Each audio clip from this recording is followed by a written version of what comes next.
पूजिते शङ्खचक्रगदा हस्ते महालक्ष्मी नमोऽस्तुते नमस्ते गरुडारूढे कोलासुरभयङ्करी सर्वपापहरे देवी महालक्ष्मी नमोऽस्तुते सर्वज्ञे सर्ववरदे सर्वदुष्टभयङ्करी सर्वदुःखहरे देवी महालक्ष्मी नमोऽस्तुते सिद्धिबुद्धिप्रदे देवी भुक्तिमुक्तिप्रदायिनी मन्त्रमूर्ते सदा देवी महालक्ष्मी नमोऽस्तुते आद्यन्तरहिते देवी आदिशक्ति महेश्वरी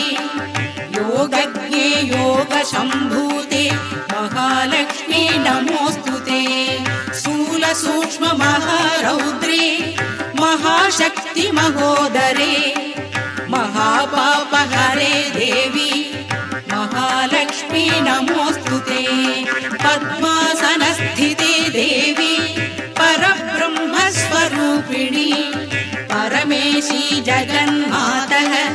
महालक्ष्मी नमोऽस्तुते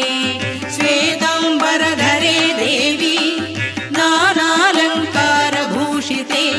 जगस्थिते जगन्मातः महालक्ष्मी नमोऽस्तुते